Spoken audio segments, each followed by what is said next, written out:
Hi అండి అందరికీ. మేమైతే పెళ్ళికి రెడీ అయిపోయాము.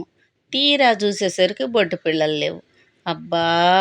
మా సారుకి చెప్తే తిడతారేమోనని నేనా చీర కట్టుకొని టిప్ టాప్‌కుంటా షాప్‌కేమి వెళ్ళేనులే అని బయటికెళ్ళా. బయటికెళ్ళి పిల్లలు ఎవరైనా ఉన్నారేమో చెప్దాం గదా అని చూస్తే వాళ్ళు గూడా ఎవ్వరు లేరు. ఓహో! వీళ్ళు కూడా పెళ్ళికి రెడీ అవుతున్నారన్నమాట అనుకున్నాను. ఇంకెవరికి చెప్తాను? ఇక తప్పదు మా సార్‌కి చెప్పాల్సిందే అనుకోని, నాకు బొట్టు బిళ్ళలు తీసుకురారా అన్నాను. ఏయ్! నేను తేను. ఎప్పుడు రెడీ అయ్యాక చెప్తావు. పక్క పిన్నులు లేవు, కాటుక లేదు, అవి లేవు, ఇవి లేవు, తీసుకురావా అని చెప్తావు. ముందే తెలియదా? అని 4 చీవాట్లు పెట్టి అప్పుడు గాని వెళ్ళలేదు. హమ్మయ్య! తిడితే తిట్టారు గాని మొత్తానికెళ్ళారులే అనుకున్నా.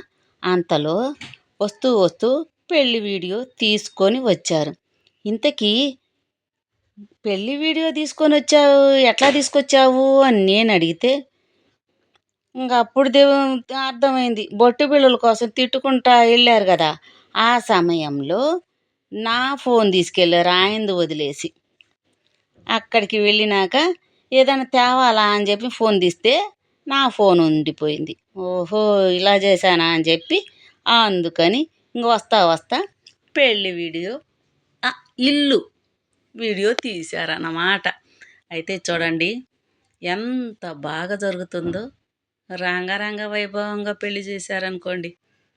చాలా బాగుంది. చాలా చాలా బాగుంది. అందరూ మనకు తెలిసిన వాళ్ళే. పెళ్లి కూతురు చూడండి.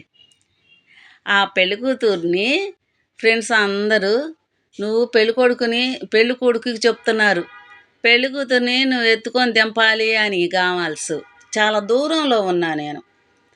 తీరా చూస్తే పెళ్లి కూతుర్ని ఎత్తుకొని దింపాడు పెళ్లి కొడుకు. ఓ అని అందరు చప్పట్లు కొట్టి కేరింతలు గోల గోల. నేను ఇంకప్పుడు అంత అయిపోయింది కదా, ఇంక పెళ్ళి కళ్యాణ మండపంలోకి బయలుదేరి ఇంకొంచెం ఎత్తులో ఉంటే బాగా కనపడతారని మేమందరమే ఆడ నుంచున్నాం. నుంచొని పెళ్లి కూతుర్ని చూసుకుంటూ పోతే ఈయన తీశారులేండి. నేను ఇంక వెళ్తుంటే మీకు చూపించాలి కదా, అందుకు. ఓకేనా? మొత్తానికి బాగా జరిగింది.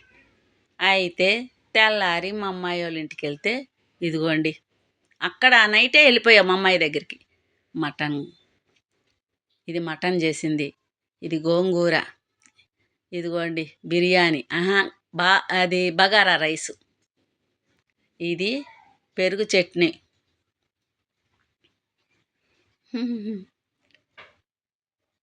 మూత తీయడానికి ఇబ్బంది పడుతున్నా. పోతే అదిగో తీశాను. ఇంకో మూత ఉంది, అప్పుడు మా అమ్మాయి తీసింది. అదిగో పెరుగు చట్నీ. తరువాత ఇదిగోండి చికెన్ కర్రీ ఒక 1/2 కేజీ.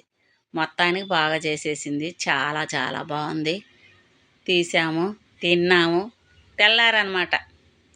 తినేసి సాయంత్రం నైట్ కూడా మా అమ్మాయి దగ్గరే ఉన్నాము.